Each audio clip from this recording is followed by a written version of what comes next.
Hello and welcome students to my channel. So I am Kritan Jaiswal, your mathematics mentor. So good morning, good afternoon, good evening जब भी आप मेरा video देख रहे हो. So कैसे हो आप सब? एकदम बढ़िया ना? तो यार लास्ट लेक्चर में कई बच्चे तो कह रहे होंगे सर आपने क्या होमवर्क दे दिया सर, मतलब क्या दे दिया आपने. देखो ध्यान से सुनो, वो जो तीनों क्वेश्चन मैंने आपको दिया था, बिलीव मी वो था मॉड फंक्शन का क्वेश्चन. अब आप कहोगे सर आपने तो मॉड फंक्शन पढ़ा ही नहीं, क्यों दे दिया क्वेश्चन. ध्यान दो, ध्यान से सुनो, मैंने क्यों वो क्वेश्चन आपको दिया. मेरा मोटो केवल ये था आपको वो क्वेश्चन देने का कि आपने कहीं से तो उसको ट्राई करने की कोशिश की होगी, मशक्कत किया होगा, और आपको आज जब उसका सॉल्यूशन जब मिल जाएगा तो फिर आप अपनी गलतियों को पहचान पाओगे कि हाँ मैंने गलती किया कहाँ पे है रियलिटी में. अदरवाइज क्या होता कि ठीक है मैं आज के दिन वो क्वेश्चन कराता, लेकिन उससे आपको कोई बेनिफिट होता नहीं. अब आज क्या होगा, आपने जहां गलती की होगी वो आप पॉइंट आउट करोगे, आप वो देख पाओगे कि कहां तक मैं नहीं पहुंचा, कहां तक मुझे पहुंचना चाहिए था और कहां तक आप पहुंच गए. इस वीडियो में आपको सब पता चल जाएगा. मैं मानता हूं कि मैंने आपको मॉड फंक्शन का क्वेश्चन दिया, जानबूझ के दिया, क्योंकि मैं चाहता था आप एक बार उस क्वेश्चन को ट्राई करो, कहीं से भी करो. इट डजंट मैटर कि आपसे वो सॉल्व नहीं हुआ, लेकिन आपने अपनी गलती पहचानने की कोशिश की. ये बहुत बड़ी बात है. आपने अगर मुझे कमेंट बॉक्स में कुछ भी जवाब दिया इसका तो मुझे बहुत अच्छा लगेगा. आंसर दे दिया तो फिर तो बहुत ज्यादा अच्छा.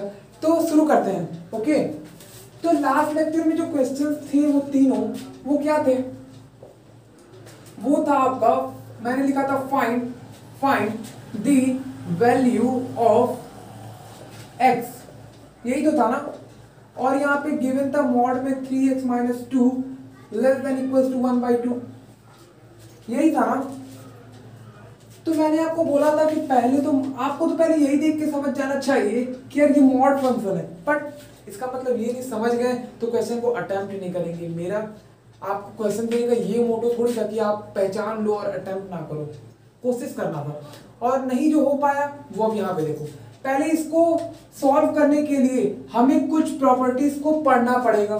वो कौन सी प्रॉपर्टीज है तो वो ध्यान दो. पहले मॉड फंक्शन है क्या वो देख लो. मॉड फंक्शन हेडिंग लिखो. अब उसके बाद मैंने आपको क्रिटिकल पॉइंट्स के बारे में थोड़ा सा नॉलेज दिया था. क्रिटिकल पॉइंट्स अगर आपको याद है तब तो फिर ये तुरंत समझ में आ जाएगा. क्रिटिकल पॉइंट अगर नहीं याद तो मैं एक मोटा मोटी बात बता दे रहा हूं. मैंने क्या बोला था, एक कोई भी इक्वेशन जिसमें आप कोई भी ऐसी वैल्यू पुट करो जिससे कि वो पूरा इक्वेशन क्या हो जाए, जीरो हो जाए. मतलब आप x की ऐसी कौन सी वैल्यू पुट करो या फिर उसमें कौन सी ऐसी वैल्यू जब आप पुट करो कि उससे पूरा इक्वेशन की वैल्यू में क्या मिल रहा है, जीरो, तो वही उसके क्रिटिकल पॉइंट होता है. तो अगर मैं आपको बोलूं मॉड 1 ऑफ x, देखो ये ब्रेक होगा दो टर्म्स में. ये पॉजिटिवली तब ब्रेक होगा जब x की वैल्यू 0 से बड़ी होगी या 0 के बराबर होगी. ठीक है. ये निगेटिवली भी ब्रेक होता है लेकिन तब जब x की वैल्यू <0 रही होगी. अब आपने बोलोगे कि सर यहाँ पे क्रिटिकल पॉइंट का क्या यूज है, आपने तो भी बोला क्रिटिकल पॉइंट जिसको समझ में आ गया वो इसको अच्छे से कर लेगा. तो ध्यान से सुनो, आप मुझे बताओ इसमें आप ऐसा कौन सा, ये भी एक इक्वेशन की तरह ट्रीट करो, इसमें आप ऐसा कौन सा नंबर पुट करोगे कि इसकी वैल्यू 0 आ जाएगी. x की ऐसी एक ही वैल्यू जिसको आप पुट करो तो 0 आ जाए, वो कौन सा नंबर है, 0. तो यानी कि ये कुछ इस तरीके का नहीं लिखा हुआ है कि x - 0 मॉड में ये 0 तभी हो पाएगा जब ये 0 होगा. ठीक है. तो एक काम करो, अगर मैं आपको बोलूं कि आप जो है x की जो वैल्यू है वो ग्रेटर देन इक्वल्स टू 0 लो, मतलब क्या है, इसका मतलब क्या है, मतलब 0 से बड़ी लोगे यानी कि 1 ले लो सपोज, तो 1 में से 0 जब माइनस करो तो इसका आंसर तो 1 आएगा ना.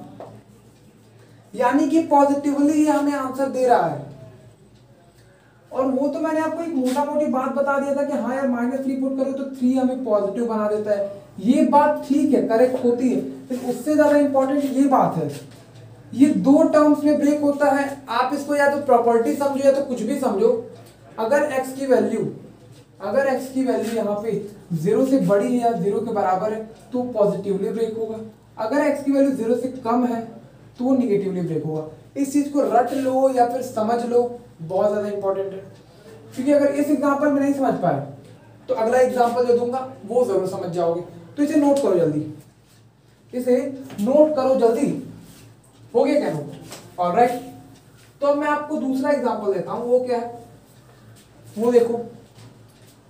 जैसे कि मैं आपको अगर बोलूं हाँ mod over of x minus 3, अब आप कहोगे सर अब मैं यहाँ पे क्या पुट करूं? एक काम करो, आपको उससे उस नंबर से बड़ी वैल्यू लेनी है जो इसका क्रिटिकल पॉइंट है। मैंने उस केस में मॉड ओवर ऑफ x दिया था, तो यहाँ मैंने x greater than equal to 0 जब लिया था तो ये किसमें ब्रेक हुआ था? पॉजिटिवली ब्रेक हुआ था। तो ये x greater than equal to 0 का मतलब समझते हो? इसका क्रिटिकल पॉइंट से ज्यादा वैल्यू या उस क्रिटिकल पॉइंट के बराबर वैल्यू अगर आप लेते हो तब तो जाकर के वो पॉजिटिवली ब्रेक होगा। और यहाँ पे क्या होगा? इसका क्रिटिकल वैल्यू, मतलब इसमें आप ऐसा क्या नंबर पुट कर दो जिससे 0 हो जाए। अगर आप x की वैल्यू 3 पुट कर दो तो 0 हो जाएगा ना।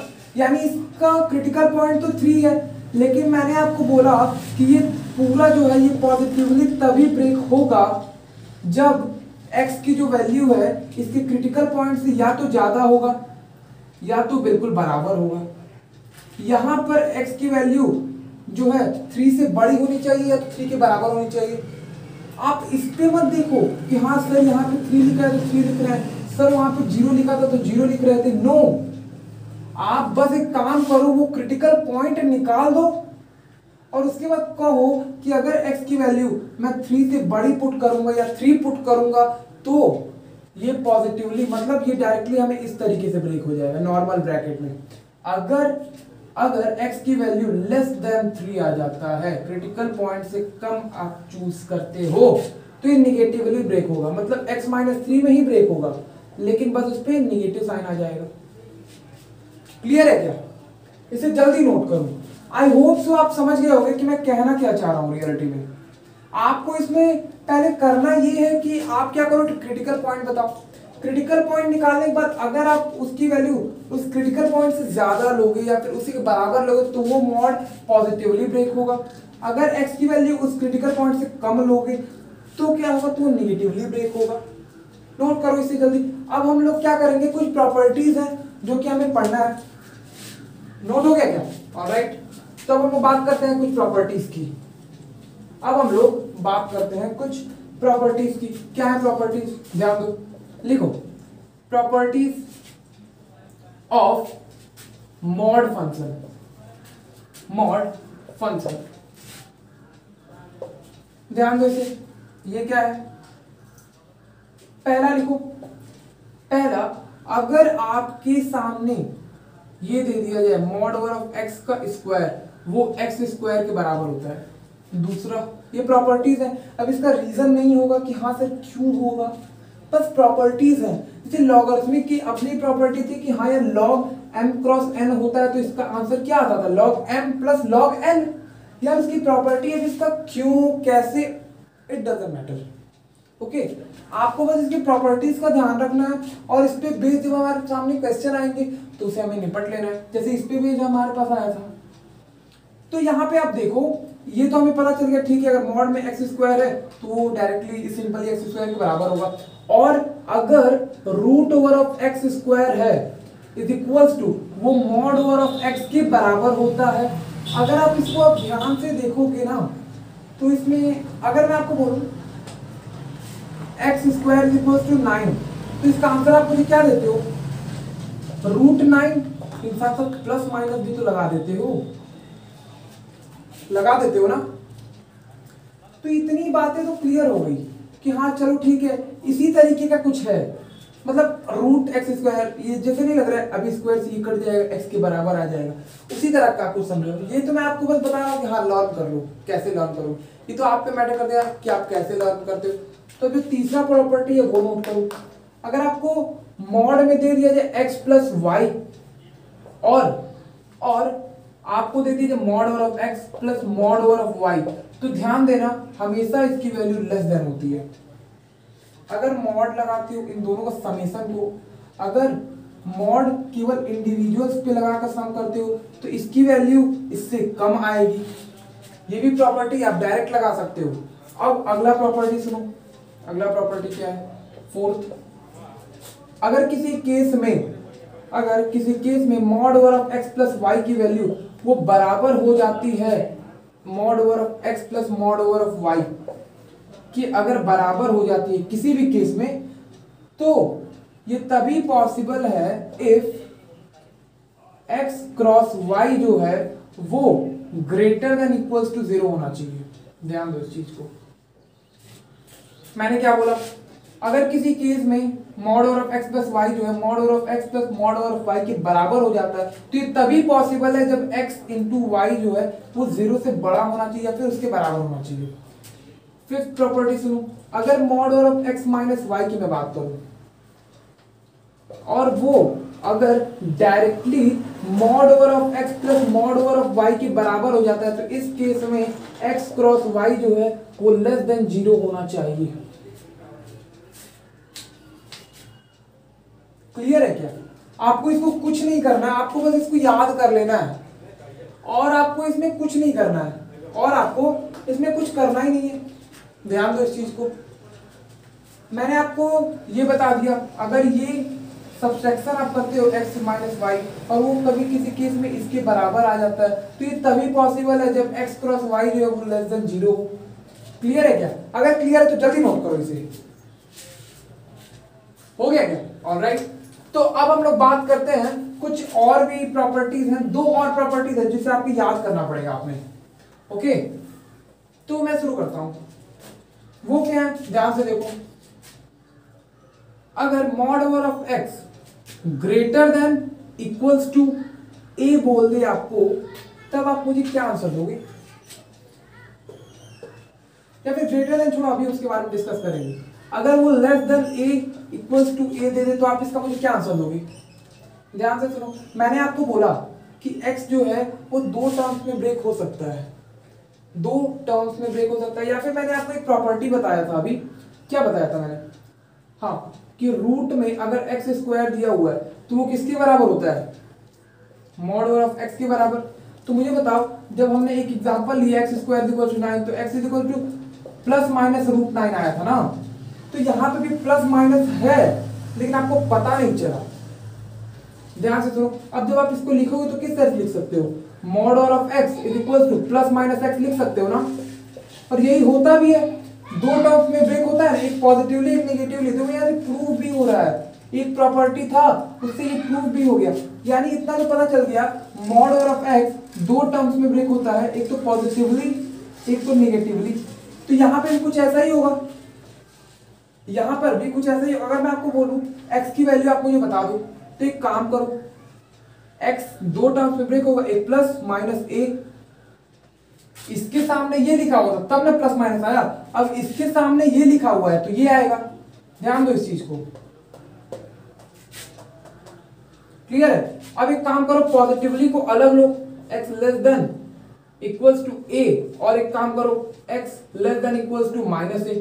अब a को इधर ले आ दो, x minus a less than equals to 0, x plus a less than equals to 0। Clear है? तो अब हम लोग इसको क्या करते हैं, नंबर लाइन रिप्रेजेंट करने की कोशिश करते हैं। दोनों को एक साथ रिप्रेजेंट करने की कोशिश करो। मैंने आपको बोला था इसको कैसे रिप्रेजेंट करते हो, एक काम किया करो, साइड में लिख दिया करो x minus a is equal to 0, x is equal to a। और इसके लिए क्या करोगे, x plus a is equal to 0, तो x की वैल्यू कितनी आ जाएगी, माइनस a। क्लियर है क्या? तो a लेट सपोज कहीं यहाँ पे है और माइनस a कहीं यहाँ पे होगा। क्लियर है? तो एक बात बताओ, मैंने आपको बताया था कि इधर से आप पॉजिटिवली लेते हो, फिर यहाँ पे निगेटिवली, फिर यहाँ पे पॉजिटिव लेते हो। हमें कौन सा गैप चाहिए, 0 से कम वाला या फिर 0 के बराबर वाला, 0 से कम वाला या 0 के बराबर वाला। तो हमारा जो x का फाइनली आंसर आएगा वो क्या आएगा, वो क्या आएगा, हमें निगेटिवली गैप चाहिए ना, यानी माइनस a से a तक, माइनस a से a तक। अब बात आती है क्या मैं माइनस a को काउंट करूंगा और a को काउंट करूंगा? तो ध्यान दो, मैं यहाँ माइनस a पुट कर सकता हूँ। क्यों? क्योंकि माइनस a जब पुट करूँ तो ये 0 और ये 0 के बराबर हो सकता है, यानी माइनस a तो काउंट करूंगा। a की बात करते हैं, a भी, ले सकता हूँ, क्योंकि इस जगह 0 आ जाएगा और वो 0 के बराबर हो सकता है, इसीलिए मैं a को भी काउंट करूंगा। देखो मैंने कहां से शुरू किया और कहां आ गया। जिसने ये समझ लिया उसने ये समझ लिया, और जिसने ये समझ लिया उसने तो ये समझ में आ ही गया। मैंने बेसिक फंडा, सोचो अभी तो मैं एक चीज, एक प्रॉपर्टी बताने के लिए दूसरी प्रॉपर्टी का इस्तेमाल कर रहा हूं ना, तो सोचो आपको क्वेश्चन में कितना यूज होगा। तो मैं आपको बता दूं, अगर आपको कहीं पे भी ये दिया हो mod of x less than equals to a, तो उसका डायरेक्ट आप आंसर लिखोगे x की वैल्यू -a से a तक बिलोंग करेगा। मैं यहाँ -a और a को काउंट इसलिए कर रहा हूं क्योंकि यहाँ पे दिया हुआ था इक्वल टू। अगर यही इक्वल टू हट जाए ना, तो यहाँ पे ये क्लोज इंटरवल की जगह ओपन इंटरवल आ जाता। क्लियर है क्या? लेकिन हमें उससे क्या मतलब, हमें यहाँ दिया हुआ था इक्वल टू, इसलिए हम लोग का आंसर क्या हो जाएगा, ये हो जाएगा। अगर इतनी बात क्लियर है तो जल्दी नोट कर दो, जल्दी, क्योंकि अभी तो हमने केवल लेस देन वाला लिया ना यार, अभी तो हमें पॉजिटिवली वाला लेना तो बाकी है ना। ओके, नोट हो गया? ऑलराइट। तो अब देखो बात आती है कि अगर मॉड ऑफ x की जो वैल्यू है, अगर मैं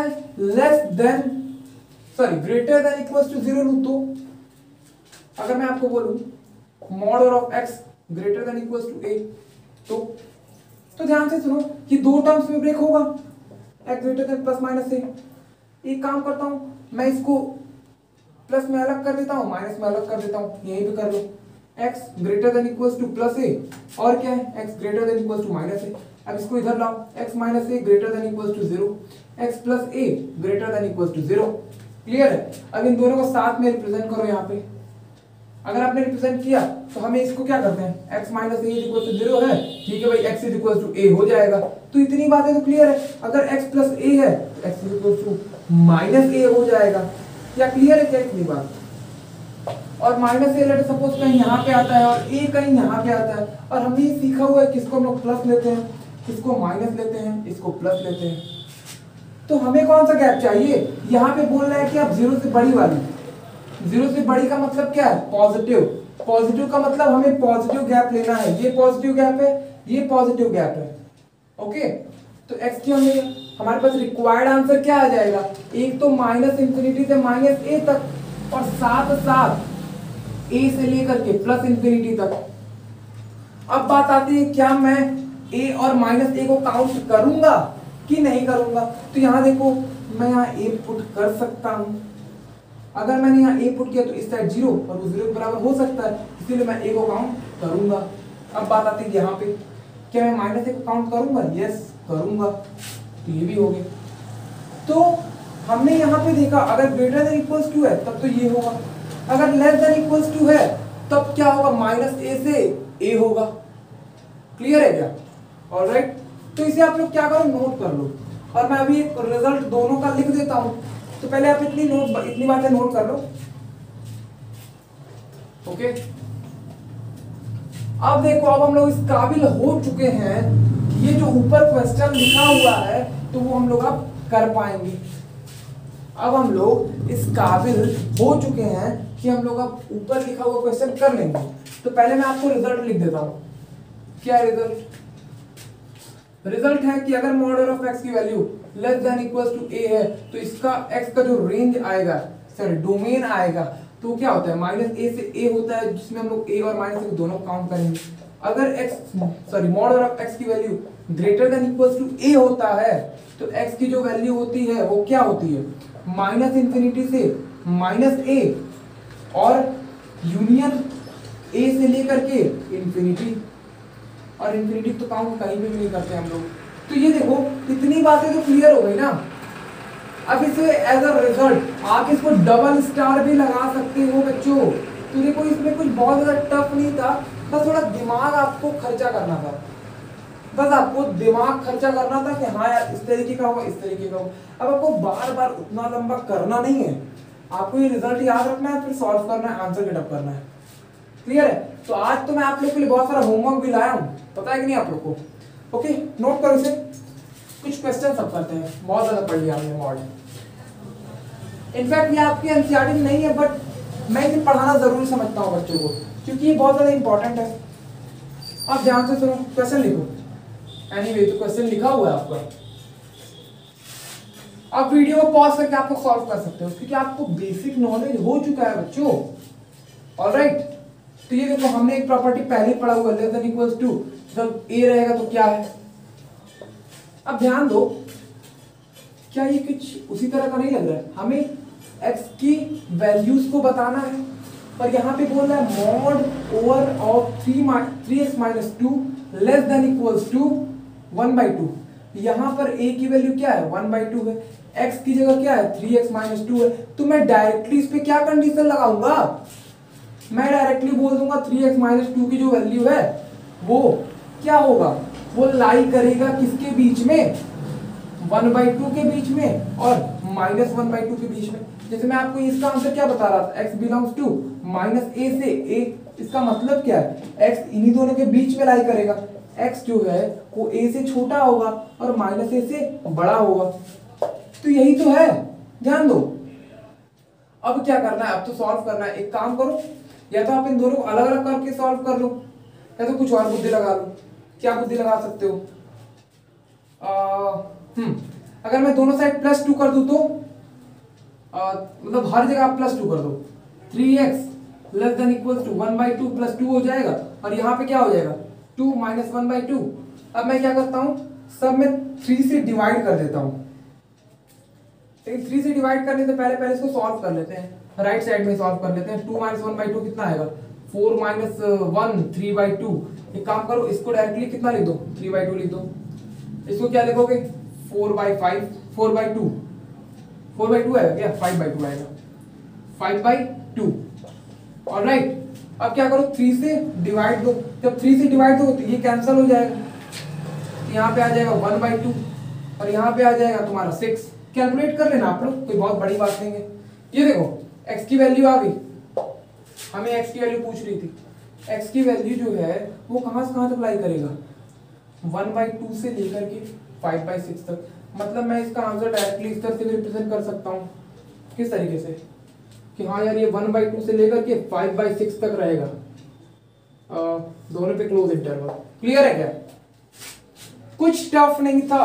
अगर आपको ये मेथड नहीं समझ में आया तो ध्यान दो, आप एक काम करना, इतने पोर्शन को अलग करना और इतना को सॉल्व करना। हम लोग जानते हैं, 2 को इधर लाएंगे, फिर सॉल्व करेंगे, x की वैल्यू हम लोग इस पे रिप्रेजेंट करेंगे, फिर सॉल्व, वो थोड़ा सा लेंथी पड़ जाता है। इससे अच्छा हम ये नहीं कर ले क्या कि हाँ यार पहले 2 से प्लस कर लिया, 2 से प्लस करो तो ये गायब हो जाएगा 2, फिर हमने क्या किया 3 से डिवाइड कर दिया, 3 से डिवाइड किया तो फिर ये भी गायब, पर यहाँ पे जब 3 से किया तो फिर यहाँ पे 3 था पहले, तो 3 से 3 कैंसिल हो गया। कर लेना आप, मैं तो यहाँ शॉर्टकट में बता दिया। ओके, तो नोट करो आप इसे जल्दी।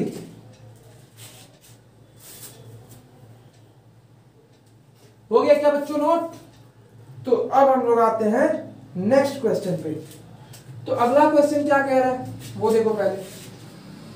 अगला क्वेश्चन और ज्यादा दिमाग खराब करने वाला है, बट अगर आपने मॉड फंक्शन जो मैंने पढ़ा है, अगर आपको पूरी बात समझ में आ गई है तब तो आप इजीली उसको कर लोगे। क्या है question? Mod of x minus 1, mod of x minus 1 less than equals to 5 and mod of x less than equals to greater than equals to 2। ध्यान दो इस क्वेश्चन को वीडियो को पॉज करो एंड देन सॉल्व करो। यहाँ पे mod में दिया है और लेस देन इक्वल्स टू कुछ इसी तरीके का लग रहा है। इसका वैल्यू हम लोग जानते हैं क्या होता है। तो एक काम करो, x माइनस 1, ठीक है, वो किसके बीच में लाई करेगा? 5 और -5 के बीच में। और दूसरा कंडीशन क्या है? x की जो वैल्यू है ये देखो ग्रेटर देन आ गया, ग्रेटर देन। तो इस केस में जो x की वैल्यू होगी वो क्या होगी? -∞ से -2, जिसमें हमें 2 को काउंट करना है, यानी -2 को भी काउंट करोगे आप, यूनियन 2 से लेकर के इंफिनिटी। ये तो हमें सॉल्व करना ही नहीं पड़ा क्योंकि हमने पहले ही याद करके रखा हुआ है ना, और इसको तो आप सॉल्व कर ही लोगे। कैसे? एक काम करो, दोनों साइड 1 प्लस कर दो, तो यहाँ से 1 से 1 कैंसिल हो जाएगा। जब 1 प्लस किया तो 6 और इधर 1 प्लस किया तो -4। तो यहाँ से जो x की वैल्यू कितनी आ रही है? -4 से 6 तक, और दोनों को काउंट करना है। अब हमें बताना था, ये तो दोनों एक ही साथ है ना, तो x की हमें वो वैल्यू बतानी है जो दोनों को सेटिस्फाई करे। तो एक काम करो, दोनों को नंबर लाइन पे लिख लो और दोनों में जो कॉमन पोर्शन है मतलब इंटरसेक्शन वो निकाल लो। तो मैंने आपको क्या बताया था, अगर दो आपको पता चल गया तो एक काम करो, सबको रिप्रेजेंट कर लो। यहाँ पे क्या है, -2 है, यहाँ -4 है, तो एक काम करो, लेट्स सपोज -4 यहाँ है और -2 यहाँ है और 2 यहाँ है लेट्स सपोज, और यहाँ क्या है 6 है। क्लियर है क्या? अब इसमें मत कर देना प्लस माइनस नहीं करना है बच्चों। हम लोग तो यहाँ अपना ट्रिक ना लगा रहे हैं, मुझे मैंने आपको बताया कि जनरली कोई बताता नहीं है, बट इट्स ओके। ये तो हम लोग फाइंड करने, इसके लिए ना हम लोग प्लस माइनस करते हैं। अगर आपको इस तरह नहीं पसंद तो आप अगर कर सकते हो इन दोनों में कॉमन पोर्शन डायरेक्टली तो आप बिल्कुल करो, लेकिन ये बहुत ज्यादा इजी है इस तरीके से करना। तो इसलिए मैं आपको बता रहा हूँ, ये देखो ये क्या कह रहा है, ये बोल रहा है आप -∞ से -2 तक आओ, ये बोल रहा है कि आप 2 से ∞ तक जाओ, ये बोल रहा है -∞ से -2 तक जाओ, और ये बोल रहा है 2 से ∞ तक जाओ। ये पूरी बात कौन बोला, ये बोला। अब ये क्या बोल रहा है ये सुनो, ये बोल रहा है कि भैया तुम जाओ -4 से 6 तक, बस इससे ज्यादा तुम्हें जाने की जरूरत नहीं है। इसकी कैपेसिटी -4 से 6 तक है, इसकी कैपेसिटी कितनी है -∞ से -2 और 2 से ∞। तो मैंने आपको क्या बोला, आपका तो रिक्वायर्ड आंसर वो होगा ना जो दोनों को सेटिस्फाई करे। तो इसमें दोनों में कॉमन पोर्शन यार ध्यान से देखो, ये है और ये है। क्या दिखा क्या सब बच्चों को? अगर दिख गया तब तो ये बहुत अच्छी बात है। आंसर क्या है, -4, -2। -4 को काउंट करना है, -2 को काउंट करना है, यूनियन 2 से 6 को काउंट करना है, 2 को काउंट करना है। यही आपका रिक्वायर्ड आंसर है। क्या इतनी बात क्लियर है बच्चों? देखो मॉड फंक्शन का कमाल है ये, लेकिन ये तब इजी हो गया जब आपने ये प्रॉपर्टी पढ़ रखी थी, ये जाना आपने। आपको अगर ये नहीं पता होता कि हाँ मॉड एक्स जो है वो 2 तरीके से ब्रेक होता है तो आप नहीं कर पाते इस क्वेश्चन को। बहुत ज्यादा टफ हो जाता है ये क्वेश्चन तब जब मॉड नहीं समझ में आता है। क्लियर है क्या? अगर क्लियर है तो हम नेक्स्ट क्वेश्चन बात करते हैं। ओके, नेक्स्ट क्वेश्चन क्या है वो देखो। नेक्स्ट क्वेश्चन क्या है? नेक्स्ट क्वेश्चन अब हम लोग बात करते हैं, अगर आपको बोले क्वेश्चन (x - 1 + (x - 2) > 4, तो आप मुझे इसका क्या आंसर दोगे? आपको इसमें मुझे x की वैल्यू बतानी है, या फिर इसको सॉल्व करो तो x की तो वैल्यू आएगी। बता दो क्या आएगा, कैसे करें? ध्यान दो, मैंने आपको एक चीज बताया था, (x + y = (x + (y)) बताया था क्या? (x - (y) बताया था क्या बच्चों? बस एक कंडीशन था, x × y > 0 होना चाहिए, और इसमें क्या बताया था, x × y जो है वो <0 होना चाहिए। यही तो बताया था, और कुछ बताया था क्या? नहीं। तो एक काम करो, कुछ इसी तरह का दिख रहा है तो मैं इसको क्या लिख सकता हूं, इसको मैं लिख सकता हूं कि (x + (1) + (x + (2)। लेकिन मैं ये तभी लिख सकता हूं जब ये दोनों कंडीशन हो। ये दोनों क्या, केवल यही गलत कंडीशन है, केवल सब्ट्रैक्शन है। ये तो हमने यूज ही नहीं किया, हमने केवल ये यूज किया, इसीलिए ये कंडीशन का हमें हमेशा ध्यान रखना होगा। तो ये कंडीशन क्या करे वो देख लो, x तो ठीक है ये है, y की वैल्यू क्या है यहाँ 1 है, तो x × 1 क्या होना चाहिए, <0, यानी x की वैल्यू <0 होनी चाहिए। पहला कंडीशन ये, और इसमें 2x > 0 यानी x <0 होना चाहिए। दोनों के अकॉर्डिंग वही हो रहा है कि x की जो वैल्यू होनी चाहिए वो 0 से कम होनी चाहिए।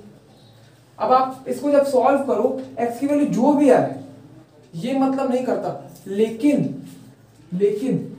इसको भी सेटिस्फाई करना चाहिए, इन दोनों को भी सेटिस्फाई को करना चाहिए। अब ध्यान दो, इसका आंसर क्या है? ये क्या है, (2 mod x) लिख सकता हूं क्या, प्लस और कुछ लिख सकता हूं।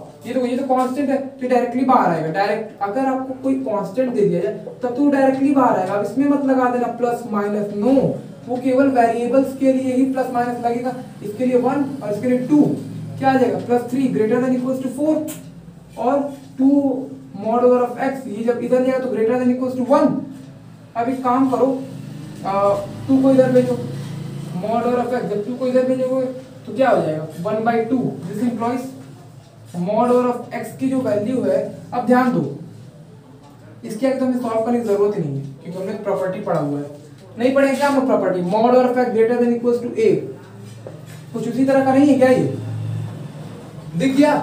अगर दिख गया तब तो फिर बहुत अच्छी बात है ना, तब x की वैल्यू डायरेक्टली क्या आ जाएगी, x की वैल्यू डायरेक्टली क्या आ जाएगी -∞ से -1/2। हमें उसको काउंट करना है क्या? Yes, union. यूनियन एक काम करो, इसे आप ऊपर लिख दो, इसे आप ऊपर लिख दो, mod of x greater than equals to 1/2। यहाँ मैं क्या लिख सकता हूँ 1/2 से +∞ लिख सकता हूँ क्या? ऑलराइट, और मुझे इसको काउंट करना भी है। तो ये तो हो गया ठीक है आपकी x की वैल्यू। अगर आपने इतना नोट कर लिया हो तो मैं आप इन दोनों में कॉमन पोर्शन भी तो बता रहा, क्योंकि हमें वही इसका आंसर लेना है जो इन दोनों को सेटिस्फाई करे। ऐसा ना ले लो कि इन दोनों को सेटिस्फाई ना करे, क्योंकि हमने ये तभी लिखा हुआ है जब ये होगा, हमने ये तभी लिखा हुआ है जब ये होगा, क्योंकि इसीलिए मैं आपको कंडीशन बता चुका था पहले ही। ऑलराइट, तो इसे मैं इरेज करता हूँ और फिर मैं इन दोनों में कॉमन पोर्शन निकालने की कोशिश करता हूँ। आप भी मेरे साथ निकालने की कोशिश करो, मैं इरेज करते हैं। ओके, तो एक काम करो, अब इन सबको रिप्रेजेंट करने की कोशिश करो नंबर लाइन पे। हाँ, -1/2 लेट सपोज कहीं यहाँ पे है और +1/2 लेट सपोज कहीं यहाँ पे है, ठीक है। और 0 कहाँ पे होगा? यहाँ पे कहीं होगा। 0 भी तो है, 0 से कम वाला चाहिए। अब ये महाशय क्या कह रहे हैं वो देखो, ये बोल रहे हैं कि आप -∞ से -2 तक जाओ, -1/2 तक जाओ। ये बोल रहा है कि 1/2 से +∞ तक जाओ, ठीक है। लेकिन ये क्या बोल रहा है, आप केवल वही वैल्यू लो जो 0 से कम हो, मतलब 0 से सारी वैल्यू लो लेकिन कम वाली लो, ठीक है। तो अब मुझे एक बात बताओ, इसमें और इन दोनों में कॉमन पोर्शन कौन सा है? ध्यान से देखो, ये वाला पोर्शन कॉमन है, तो इसलिए हमारी जो x की रिक्वायर्ड आंसर हो जाएगी वो क्या होगी, -∞ से लेकर के -1/2 तक होगा। अब बात आती है क्या मैं -1/2 काउंट करूंगा? हाँ करूंगा, क्योंकि यहाँ पे भी जो काउंट हुआ है। अब आप कहोगे सर 0 को क्यों नहीं किया? क्योंकि इसकी इतनी क्षमता नहीं थी कि वो 0 तक आए। वो बोल रहा है कि हम -∞ से -1/2 तक ही जाएंगे, ये बोल रहा है 1/2 से ∞ तक जाएंगे, ठीक है। और ये क्या कह रहा है, जो भी वैल्यू हो 0 से कम ही हो, क्योंकि ये था तभी आपने लिखा था mod over of x plus mod over of 1, otherwise आप नहीं लिख पाते। इसीलिए इसकी भी तो सुनो, ठीक है। तो इसीलिए हम लोग का इन दोनों में जो कॉमन पोर्शन आएगा वो ये है, इसीलिए हम लोग का आंसर ये हो जाएगा। क्लियर है क्या? अगर क्लियर है तो अगला क्वेश्चन आप मुझे खुद करके बताओ, अदरवाइज मैं तो करूंगा ही। मतलब वीडियो को पॉज करो एंड देन सॉल्व करो। देखा, इतना मजेदार क्लास होगा कभी सोचा था क्या? आई मीन इतना ज्यादा इंटरेस्टिंग होगी फंक्शन, वाओ। तो अगला क्वेश्चन क्या कह रहा है वो देखो। अगला क्वेश्चन क्या है, mod over of 2/x - 4 greater than 1। इसको आप लोग वीडियो को पॉज करो प्लीज एक बार वीडियो को पॉज करके सॉल्व करो। अब मुझे कमेंट बॉक्स में आंसर जरूर बताना, ओके। अब देखो ये क्या कह रहा है, इसका मतलब क्या है यार? इसका मतलब ये मैं इस तरह नहीं लिख सकता क्या? लिख सकता हूं ना। और मैंने आपको अभी थोड़ी देर पहले बताया अगर कांस्टेंट जो है वो मॉड के अंदर है तो उसका डायरेक्टली वैल्यू आप वही लिख सकते हो। ये केवल वैरी तब करता है जब, मतलब प्लस माइनस आप तभी लगाते हो जब कोई वेरिएबल होता है। ये तो कांस्टेंट टर्म है ना, कांस्टेंट टर्म है तो कांस्टेंट टर्म को डायरेक्ट बाहर निकाल दो, ओके। तो वही कुछ लिखा हुआ ये भी, तो एक काम करो 2 को ऊपर बस लिख दो upon mod over of x - 4 greater than 1। मैंने आपको लास्ट लेक्चर में बताया था लीनियर इनइक्वालिटी तो अभी पढ़ाया नहीं हूं, बट जब आप ये समझ गए ना, वैसे तो मैं आपको बता दूं पहले मुझे लीनियर इनइक्वालिटी पढ़ाना चाहिए था, उसके बाद पढ़ाना चाहिए था ये। लेकिन होता क्या, आप फंक्शन थोड़ा थोड़ा भूल जाते, फिर अगर भूल जाते तो लॉग फंक्शन समझ नहीं पाते, डोमेन रेंज याद हो सकता है ना रहता। इसीलिए मुझे जरूरत पड़ा कि हाँ यार मैं ये पहले मैं बता दूं, उसके बाद हम लोग लीनियर इनइक्वालिटी पढ़ लेंगे। वैसे भी लीनियर इनइक्वालिटी हम लोग का बाकी है, तो ये सब हम लोग रिवीजन करेंगे, जो वेवी कर्व मेथड है वो सब बात करेंगे। पहले यहाँ पे देखते हैं। और मैंने लास्ट लेक्चर में आपको बताया था कि अगर लेट सपोज यहाँ पे 1 है या फिर कुछ भी है, यहाँ पे कुछ भी, और यहाँ पे x - 4 लेट सपोज है, और यहाँ पे ग्रेटर देन इक्वल्स टू 0 है या फिर कुछ भी है वहाँ पे, तब बस इनइक्वालिटी है, तो आप इसको क्रॉस मल्टीप्लाई नहीं कर सकते, बिल्कुल नहीं कर सकते। लेकिन ये तब कहा था मैंने जब यहाँ 0 होगा, मतलब जब ये क्वांटिटी आप इसमें मल्टीप्लाई करोगे तो वो क्वांटिटी खत्म हो जाएगा। आप जब 0 में समथिंग कुछ भी मल्टीप्लाई करते तो आंसर में क्या देता है, 0 ही देता है। मैंने ये कंडीशन तब बोला था जब यहाँ 0 था, मैंने तब नहीं बोला था जब यहाँ पे 1 है। ध्यान दो, क्लियर है? यानी कि मैं इसमें क्रॉस मल्टीप्लाई कर सकता हूं, लेकिन अगर 0 है इधर तो डायरेक्टली नहीं कर पाओगे आप। ठीक है, तो अब क्या करते हैं, इसको इरेज करते हैं। मेरा बस मोटो यही था कि आपके अंदर ये सवाल आता, कल के लेक्चर में सर ने बताया था कि क्रॉस मल्टीप्लाई इसमें अवॉइड करते हैं, आज खुद ही सर कर रहे हैं क्रॉस मल्टीप्लाई, क्यों? मेरा बस मोटो यही था बताने का, यानी इसमें हम लोग कर सकते हैं। क्यों? क्योंकि यहाँ पे इसका अस्तित्व तो खत्म नहीं हो रहा है, वो रह जा रहा है। तो जब वो उधर जाएगा तो मॉड ऑफ x - 1 फिर क्या आएगा, लेस देन 2। अब ये तो आप पढ़े हो ना, अभी तो पढ़े थे हम लोग, mod of x less than a, लेकिन हमने इक्वल्स टू पढ़ा था, इसमें इक्वल टू नहीं है। तो जो हमने पढ़ा था, क्या पढ़ा था, -a से a हमने काउंट किया था ना वहां पे, तो यहाँ पे आप काउंट मत करो, यहाँ पे आप काउंट मत करो। ठीक है, तो यहाँ पे इसका आंसर आप क्या मुझे दोगे, x - 4 की जो वैल्यू है सर वो 2 के बीच में लाई करेगी और साथ साथ -2 के बीच में लाई करेगी, लेकिन हम 2 और -2 को काउंट नहीं करेंगे। एक काम करो, दोनों साइड +4 कर दो। जब आप +4 करोगे तो ये -4 गायब हो जाएगा, तो यहाँ पे कितना हो जाएगा, +2 हो जाएगा, और यहाँ पे कितना हो जाएगा, 6 हो जाएगा। क्लियर है क्या? अब इसका आंसर कैसे आएगा, इसका आंसर अब कैसे आएगा, आपको कुछ नहीं करना है। और वैसे भी यही तो इसका आंसर है, 1 मिनट आ गया ये तो answer, x belongs to what, 2,6। Clear है क्या? और हम लोग से यही पूछ रहा था कि हाँ यार आप मुझे x की वैल्यू बता दो। तो एक काम करो, आप इसे जल्दी से नोट करो, जल्दी से नोट करो इसे। हो गया क्या नोट बच्चों? अगर हो गया तब तो फिर बहुत अच्छी बात है, क्योंकि अब हम लोग पहले अब बात करते हैं। वैसे क्वेश्चन अभी और भी बचा हुआ है, जो मैं आपको एक काम करूंगा लास्ट में होमवर्क दे दूंगा, लेकिन अभी मुझे बात करना था एक और चीज। तब 2 और चीज बचा हुआ है, जो आप जानते हो क्या है। मैंने आपको बोला था ग्रेटेस्ट इंटीजर फंक्शन बताऊंगा और लीस्ट इंटीजर फंक्शन, तो वो तो भी बच गया ना। तो एक काम करते हैं, पहले वो हम लोग कवर अप कर लेते हैं, उसके बाद अब हम लोग क्या करेंगे, आपको होमवर्क देंगे, फिर कुछ कर देंगे। और मैं लीस्ट इंटीजर ग्रेटेस्ट इंटीजर पे क्वेश्चन नहीं बना पाऊंगा, बना देता, बट एक काम करूंगा, कभी मौका मिले तो जरूर बना दूंगा। ठीक है, तो वैसे तो आज रिलेशन एंड फंक्शन का लास्ट लेक्चर है। ओके, तो नेक्स्ट लेक्चर में हम लोग क्वाड्रेटिक इक्वेशन पढ़ेंगे। तो देखो अभी मैंने बोला लिस्ट इंटीजर फंक्शन, क्या है ये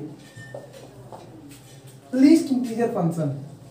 अगर आप ध्यान से देखो, इसको कुछ आप रिप्रेजेंट इस तरीके से करते हो, y = 2, ये कुछ इस तरीके का होता है। मतलब ये आपको लग रहा होगा क्लोज इंटरवल है, तो मैं आपको बता दूं आप बिल्कुल गलत सोच रहे हो। जरूरी नहीं है कि ये जहां भी मैं लिख दूं वो क्रॉस वो क्या है, क्लोज इंटरवल है, ऐसा नहीं है बच्चों, इस केस में नहीं है। तो आप पूछोगे सर हमें कैसे पता चलेगा लीस्ट इंटीजर फंक्शन कब है और वो क्लोज इंटरवल कब है?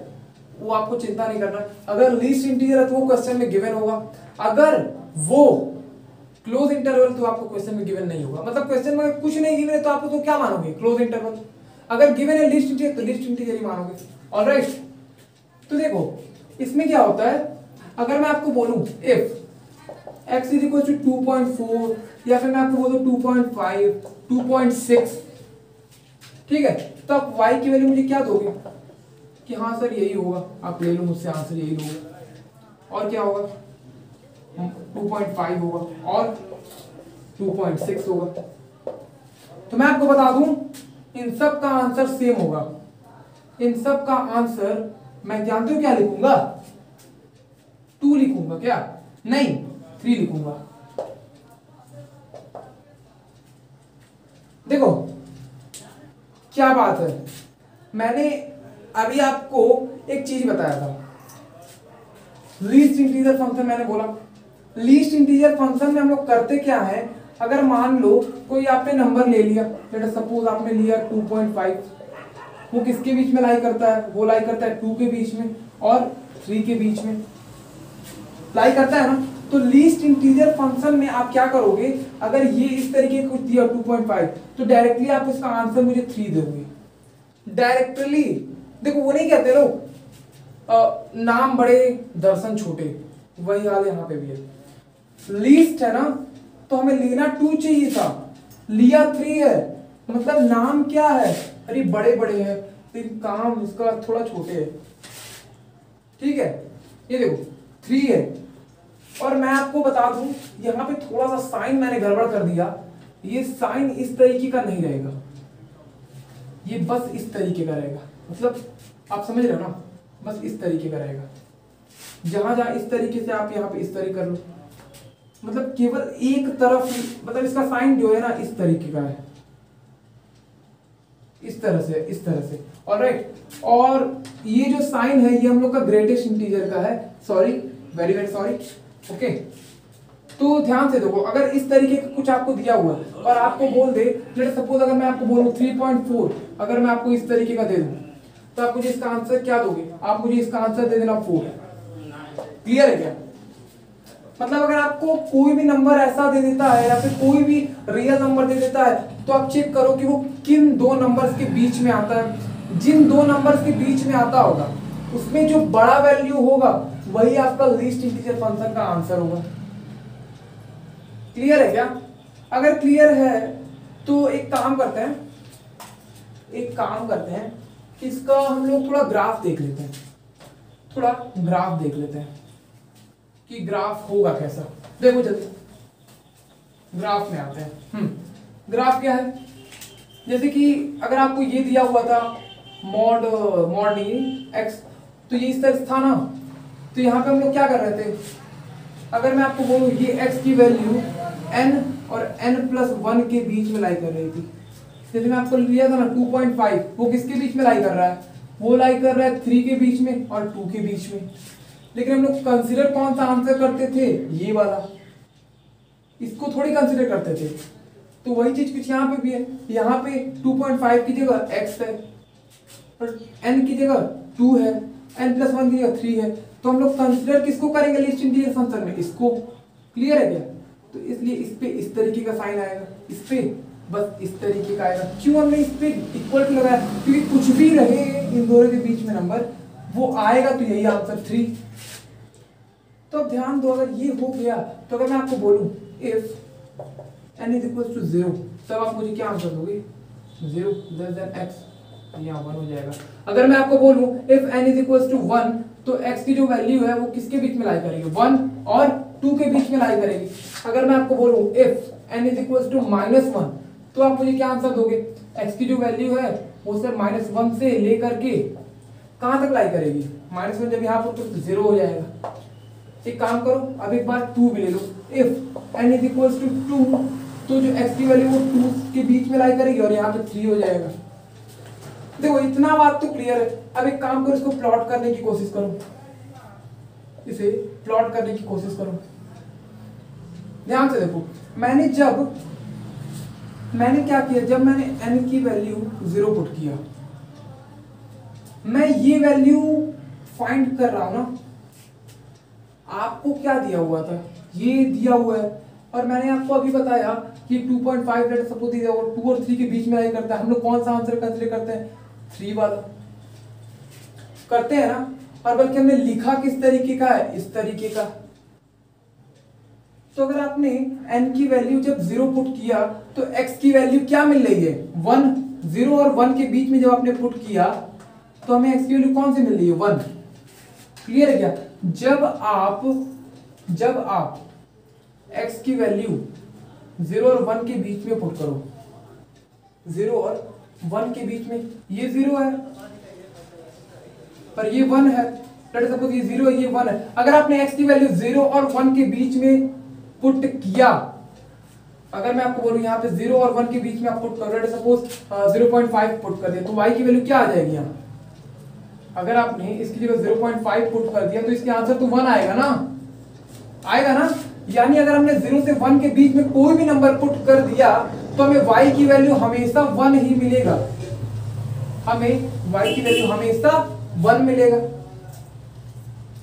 अगर हमने 1 और 2 के बीच में x की वैल्यू रखी तो हमें y की वैल्यू क्या मिलेगी? 2 मिलेगी। क्लियर है क्या? हमने 0 और 1 के बीच में रखा लेकिन 1 मिला, हमें 0 नहीं कंसीडर किया, हमने 1 को कंसीडर किया। इसको डार्क कर दो, इसको डार्क नहीं करो, इसको इस तरीके का रखो, ठीक है। और अगर आपने x की वैल्यू जब आप 1 और 2 के बीच में रख रहे हो, मतलब 1 और 2, तो आप 1 को काउंट नहीं कर रहे हो, आप 2 को काउंट कर रहे हो ना। क्लियर है क्या? तो थोड़ा सा मुश्किल है, थोड़ा सा मुश्किल है, मैं मानता हूं, इस बात को मैं आपको मानता हूं, लेकिन ध्यान से सुनो, थोड़ा ध्यान दो। x की वैल्यू अगर आप 0 और 1 के बीच में पुट कर रहे हो तो y की वैल्यू तो मुझे 1 मिल रही है ना यहीं पे, ठीक है। और जब आप x की वैल्यू 1 और 2 के बीच में पुट कर रहे हो, मतलब यहां से लेकर के यहां तक, तो y की वैल्यू मुझे क्या मिल रही है? हमेशा 2 ही मिल रही है। तो अगर आप इसको इस तरह से मिला दो, इसको इस तरीके से मिला दो, ठीक है। और उसके बाद मैंने आपको क्या पुट करके बताया? मैंने अगर आपको बोला कि अगर m की वैल्यू अगर -1 जब आपने पुट किया, सॉरी x की वैल्यू अगर आपने -1 से 0 के बीच में पुट किया, मतलब -1 कहीं यहाँ पे है और 0 कहीं यहाँ पे है, तो इसमें काउंट कौन सा करोगे? 0 को करोगे, मतलब यहाँ पे -1 को काउंट नहीं करोगे। अगर आपको और मैं बोलता, अगर मैं आपको बोलूं if x is equal to -2 अगर मैंने पुट किया होता तो यहाँ -2 आता और वहां पे क्या आ जाता? -1। अगर मैं आपको बोलूं -1 और -2 के बीच में x की वैल्यू है तो y की वैल्यू मुझे क्या लेनी पड़ती? -1 ही लेना पड़ता। कंसीडर तो मुझे ये करना पड़ता ना, ये थोड़ी मैं कंसीडर करता। तो इसको भी आप मिला दो। अब एक काम करो, एक सीढ़ी की तरह लगेगा, देखना ध्यान से, ये देखो, ध्यान दो, क्लियर है क्या?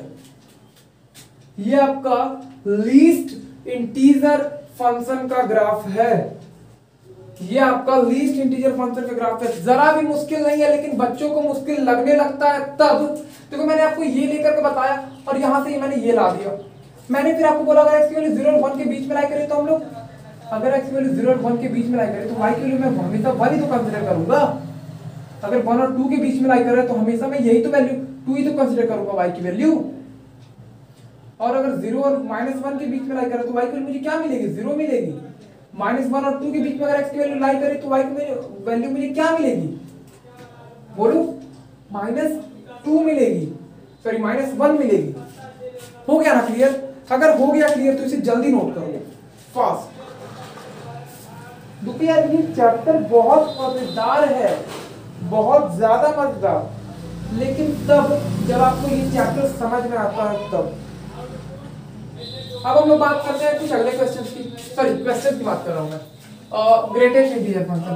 मैं इससे ज्यादा आपको इसमें कुछ बताना नहीं चाहता, मतलब बताना क्या, कुछ है ही नहीं अब इसमें। अब इसमें केवल क्वेश्चंस ही हैं और कुछ है नहीं। एनीवे, अब हम लोग बात करते हैं ग्रेटेस्ट इंटीजर फंक्शन की। ध्यान दो इस पे, ग्रेटेस्ट इंटीजर फंक्शन। अब ये क्या है? कहोगे सर ये क्या है, सर क्या पढ़ा रहे हो आप? ध्यान दो, अगर मैं आपको बोलूं ये कुछ इस तरीके का दिखता है, y इक्वल टू मॉड कह रहा हूं, ये कुछ इस तरीके का ब्रैकेट टाइप का दिखता है। फिर मैंने आपको क्या बोला? ये वो ब्रैकेट नहीं है, इसे आप इस तरीके से रिप्रेजेंट करते हो। ये ग्रेटेस्ट इंटीजर है और ये कौन है? लीस्ट इंटीजर है ना। तो अगर मैं आपको इसमें बोलूं, अगर x की वैल्यू 2.4 लेते हो, 2.5 लेते हो या फिर 3.5 लेते हो, तो इसमें जो y की वैल्यू आएगी, आपने x की वैल्यू पुट किया, y की वैल्यू इसमें जानते हो क्या मिलेगी? 2 मिलेगी। इसमें जानते हो क्या मिलेगी? 3 मिलेगी। मतलब क्या है? अगर x की वैल्यू आपने 2 और 3 के बीच में रखा है तो मुझे हमेशा वैल्यू कौन सी कंसीडर करनी है? छोटी वाली। 2 और 3 के बीच में अगर लाई किया तो कौन सा कंसिडर करोगे? 2 को। ये भी कुछ वही है, नाम बड़े दर्शन छोटे, ग्रेटेस्ट कह रहा है लेकिन ले रहा है कौन सा आंसर? -2 वाला। क्लियर है क्या? मतलब अगर कोई नंबर है जो इन दोनों के बीच में लाई करता है तो उसका आंसर क्या हो जाएगा? y की वैल्यू 2 हो जाएगी। ओके, तो अब इसकी ग्राफ की भी बात कर लेते हैं हम लोग। नोट करो इसे जल्दी। अब इसके ग्राफ के बारे में हम लोग बात अगर करें तो लेट्स सपोज यहाँ पे x है, यहाँ n है, यहाँ पे n+1 है। अभी मैंने आपको बताया अगर यहाँ पे 2.5 था तो वो 3 और 2 के बीच में लाई कर रहा था, 2 और 3 के बीच में लाई कर रहा था। तो हम लोग इसमें काउंट कौन सा कर रहे थे? 2 वाला, यानी इस पे इस बार यहाँ पे इक्वल आएगा, तो यहाँ पे इक्वल और यहाँ पे अनइक्वल आएगा। तो अगर मैं आपको बोलूं if n is equal to 0 तो x का जो गैप आएगा वो क्या आएगा? 0 से लेकर के 1। अगर मैं आपको बोलूं if n is equal to 1 तो यहाँ पे क्या आ जाएगा? x की वैल्यू 1 और 2 के बीच में लाई करेगा। अगर मैं आपको बोलूं if n is equal to 2 तो जो x की वैल्यू है, एक काम करो यहीं तक जाते हैं कि ज्यादा ऊपर तक चले, नहीं रहने देते हैं, -1 तक जाओगे। -1 अगर पुट कर दिए तो यहाँ -1 और ये क्या हो जाएगा? 0 हो जाएगा। और अगर मैं आपको बोलूं if x is equal to n is equal to -2 तो x की क्या वैल्यू मिलेगी मुझे? -2 से लेकर के क्या मिलेगा? क्या मिलेगा बच्चों? -2 + 1 -1। तो अब इसका ग्राफ प्लॉट करो। इसका ग्राफ देखो किस तरीके का आएगा। अगर मैं आपको बोलूं x की वैल्यू जब आपने 0 और 1 के बीच में रखी, मतलब 0 ये है, 1 कहीं यहाँ पे है। जब आप 0 और 1 के बीच में रख रहे हो x की वैल्यू, तो y की वैल्यू मुझे क्या मिलेगी? 0। मतलब y की वैल्यू मुझे 0 मिलेगी। क्या इतनी बात क्लियर है क्या? y की वैल्यू मुझे 0 मिल रही है कब? जब आप x की वैल्यू 0 और 1 के बीच में रख रहे हो। अगर x की वैल्यू 1 और 2 के बीच में, यानी 1 और 2 के बीच में, तो अब मुझे y की वैल्यू क्या मिलेगी? 1 मिलेगी। यहाँ पे सपोज करें 1 है तो यहाँ मिलेगी। 1 और 2 के बीच में था, लेकिन 2 को हमें काउंट नहीं किया, ऐसे यहाँ पे 1 को काउंट नहीं किया था। ठीक है, अब क्या है? अगर मैंने n की वैल्यू x की वैल्यू -1 और 0 के बीच में, मतलब -1 कहीं यहाँ और 0 यहाँ है, तो मुझे आंसर कौन सा मिलेगा? -1। 0 और -1 के बीच में पुट किया तो y की वैल्यू मिल क्या रही है मुझे? y की वैल्यू क्या मिल रही है? -1 मिल रही है। क्लियर है? अगर मैंने x की वैल्यू -2 और 2 के -1 और 1 के बीच में, -1 और -2 के बीच में लाई करी, तब क्या हो रहा है? तब मुझे आंसर कौन सा मिलेगा? -2 वाला। मतलब मैंने इसके बीच में जब रखा तो मुझे आंसर क्या मिल रहा है? ये। हमने ये कंसीडर ही नहीं किया। क्या क्लियर है क्या इतनी बात? अगर आपको इतनी बातें क्लियर है तब तो फिर बहुत अच्छी बात है। ध्यान दो, एक जगह लग रहा है गड़बड़ हो गया क्या? नहीं, गड़बड़ नहीं हुआ। ये है और क्या है? हमने एक बार -1 और 0 के बीच में लाई किया था। हाँ, यहाँ पे भी तो एक है, हमने इसको नहीं काउंट करके -1 को काउंट किया। ये भी एक सीढ़ी की तरह ही बनता है। वो बात अलग है कि इस पे मैंने सही से बना नहीं पाया, लेकिन आप जब अगर अच्छे से प्लॉट करोगे ना तो एक सीढ़ी की तरह ही आएगा। क्लियर है क्या? ये इस तरीके से है, ये यहाँ पे 0 है, ऐसा मत समझ लेना कि वो भी गैप है 0, और इसको जब आप मिलाओगे तो इस तरीके का, मतलब ग्राफ इसका कुछ इस तरीके का है और उसका हमने बना के देखा था कुछ उस तरीके का था। ओके, तो वीडियो के लास्ट लेक्चर में, लास्ट अंत में मैं आपको बस कुछ क्वेश्चंस दे देता हूँ। ओके, तो इसे आप जल्दी नोट करो। नोट है? मजा आया आपकी क्लास में? अगर मजा आया तो जरूर मुझे कमेंट बॉक्स में बताना मुझे। ओके, ऑलराइट, तो कुछ क्वेश्चंस ले जाओ मेरा। ओके, नोट करो। Mod x + 3 + x upon x + 2 greater than 1। Next question note करो। Find domain of y is equals to 1 upon √over of mod x minus x। Alright, और जो तीसरा क्वेश्चन है वो देखो। Find domain and range of fx। Is equal to x minus 2 upon 3 minus x. Okay, और कुछ तो है नहीं। देखो बच्चों, मैं आपको बता दूं, इसमें सबसे ज्यादा लेंथी क्वेश्चन ये है। आप कितना भी सॉल्व कर लो, इसकी आंसर, इसको जब आप सॉल्व करोगे बहुत लेंथी जाएगा, इसीलिए मैं आपको दिया। उसी लेंथी जब आप उसको सॉल्व करोगे तो उसमें आप अपनी गलतियां पकड़ लोगे। ओके, इसे आपको सॉल्व करना है। ये बहुत सिंपल है। कैसे? हिंट दे देता हूं। रूट में है मतलब इसकी value greater than equal to 0 होगा। एक्स को उधर करना तो ये कुछ इस तरीके का आएगा। ठीक है, अब इस पे चेक कर लेना वैल्यूज को पुट करके कि if x is equal to 1 तो यहाँ 1 ग्रेटर देन 1 होता है ना। तो अब क्या करोगे, यहाँ पे देखो इक्वल टू 0 आप नहीं रखोगे, क्योंकि अगर आपने इक्वल टू 0 रख दिया तो ये 0 हो जाएगा। डिनोमिनेटर वाला क्वांटिटी जो है वो 0 हो जाएगा। तो 0 हो जाएगा तो इनडिटर्मिनेट हो जाएगा ना वो। इसीलिए हम लोग यहाँ पर ये 0 वाला क्वांटिटी नहीं लेंगे, मतलब हम लोग यहाँ पे इक्वल टू का साइन नहीं लगाएंगे। एनीवे आप लोग थोड़ा सा दिमाग लगाना, आप लोग कर लोगे, इसलिए तो आप लोग बुद्धिमान हो, मैं जानता हूँ। ओके, या फिर एक काम करता हूँ, ये क्वेश्चन मैं करा देता हूँ, और ये तो वेरी सिंपल, दिमाग लगा लेना। एक काम करता हूँ, ये मैं बस आपको करा देता हूँ, बाकी आप इसे स्क्रीनशॉट ले लो जल्दी। इसे मैं करा देता हूँ, नहीं तो आप कंफ्यूज हो जाओगे, पता चलेगा। एनीवे, लास्ट क्वेश्चन आज का ये दिया हुआ है। ये रूट में है का मतलब क्या है, मॉड ऑफ एक्स की वैल्यू जो है और minus x greater than equals to 0। मैं भी लिख रहा हूँ इक्वल्स टू, लेकिन अगर मैंने इक्वल्स टू लगा दिया, तो ध्यान दो, इसका मतलब ये है ना कि ये क्वांटिटी 0 हो जाएगा, क्योंकि 0 के इक्वल भी तो आपने बता रहे हो इस क्वांटिटी को। ये पूरा क्वांटिटी कहाँ है, डिनोमिनेटर में। अगर 0 के बराबर भी हो गया तब तो ये पूरा इक्वेशन क्या हो जाएगा, इनडिटर्मिनेट, जो कि हमें नहीं चाहिए ना। इसीलिए यहाँ से इक्वल टू वाला जो कंडीशन वो हटा दो। ओके, अब क्या करो, इसे उधर ले जाओ, mod of x greater than x. अब इस कंडीशन में अगर मैं आपको बोलूं if x is equal to 1 तो क्या होगा, तो यहाँ पे देखो 1 आएगा ग्रेटर देन 1। क्या ऐसा होता है क्या 1 से बड़ा होता है? नो। अगर मैं 2 पुट करूं तो यहाँ पे 2 क्या 2 से बड़ा होता है क्या? नो। लेकिन अगर मैं आपको बोलूं if x is equal to -1 तो यहाँ से -1 जो पुट करोगे तो आंसर क्या मिल जाएगा, पॉजिटिव। तो यहाँ क्या मिलेगा, -1। तो ये कंडीशन करेक्ट है, क्यों? क्योंकि 1 जो है -1 से बड़ा होता है। 2 अगर पुट करोगे तो यहाँ -2 जब पुट करोगे तो यहाँ 2 मिल जाएगा, और यहाँ पे -2, और ये भी कंडीशन सही है।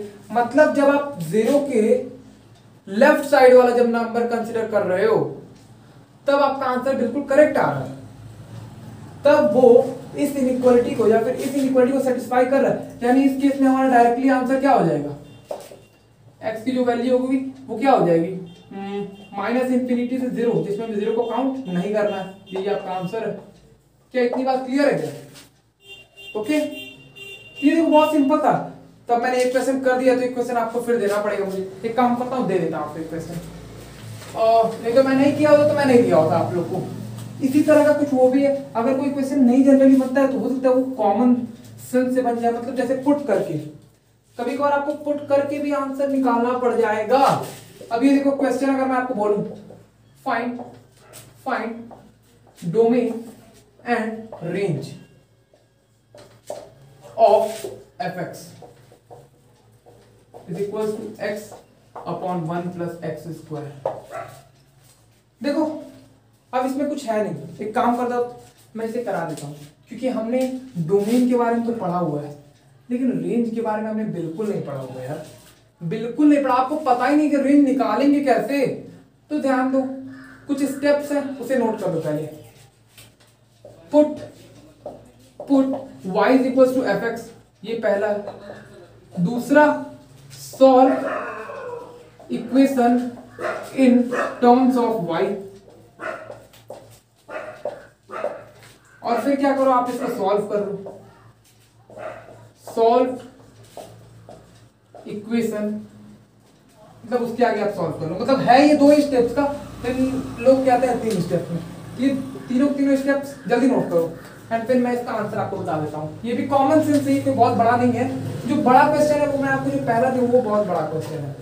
ये देखो इसको कैसे करोगे, इसमें एक बात ध्यान दो, आप इसमें x की कोई भी वैल्यू पुट करो ये हमेशा हमें अच्छा आंसर देगा, मतलब ये इनडिटर्मिनेंट की तरफ नहीं जाएगा, इनडिटर्मिनेंट की तरफ कभी जाएगा ही नहीं। आप x के लिए अगर जीरो भी क्यों ना पुट कर लो ये जीरो हो जाएगा, तो जीरो तो हमें कोई दिक्कत नहीं, हमें उससे कोई परवाह नहीं है। लेकिन अगर इनडिटर्मिनेंट हो जाता है ये पूरा क्वांटिटी तब गड़बड़ हो जाता है। तो यहाँ पे अगर आप x की वैल्यू -1 भी पुट कर दो ना तो ये क्या हो जाएगा, स्क्वायर हो जाएगा तो 1 हो जाएगा, तो 1 + 1 2 हो जाएगा, तो 1/2 हो जाएगा, तो जो कि हमारा आंसर में आ सकता है, कोई इशू नहीं है। तो यानी x की वैल्यू यहाँ पे मैं क्या पुट करूंगा, कोई भी रियल नंबर। ये हो गया हमारा डोमेन, डोमेन आ गया, सोच लो। ऐसे ही आपका एक और क्वेश्चन था जो मैं आपको दे चुका हूं, तो कुछ इसी तरह बुद्धि लगाना आप कर लोगे। तो आपका डोमेन आ गया ना, रेंज कहाँ है अभी। तो एक काम करो, जो दिया है पहले इसको y मान लो, मैंने आपको भी बोला ना y = x/1 + x²। अब इसे कैसे करोगे, इधर लाओ, y + y x² = x। अब अगर आप ध्यान से देखो आप इसको ऐसे कर ही नहीं पाओगे, y के टर्म्स में बना ही नहीं पाओगे। तो एक काम करो, x के टर्म्स में क्वाड्रेटिक इक्वेशन बना लो। क्वाड्रेटिक इक्वेशन मतलब x को इधर लाओ, -x इधर आया प्लस y, ये कांस्टेंट की तरफ बिहेव हो रहा है।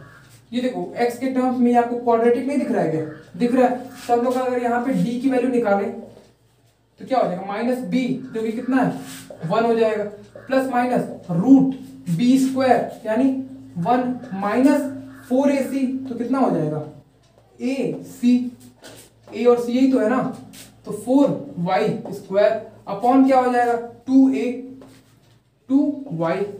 ये कब होगा, ये रूट में है ना, यहीं पे देखो कंडीशन मिल गया, यहीं पे देखो कंडीशन मिल गया, रूट में है तो इसका मतलब क्या है, वो ग्रेटर देन इक्वल टू 0 होगा। 1 - 4y² is greater than equal to 0।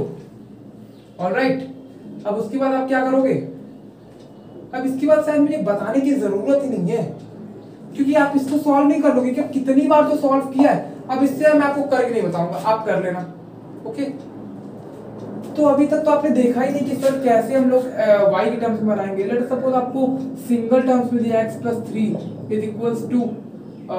एक काम करो 5x + 3 करो, 5x + 3y = y। या फिर एक काम करो यहाँ पे x कर लो, x कर लिया ना, तो एक काम करो अब आप x को इधर ले आ दो 4x और यहाँ पे +3 भी कर दो।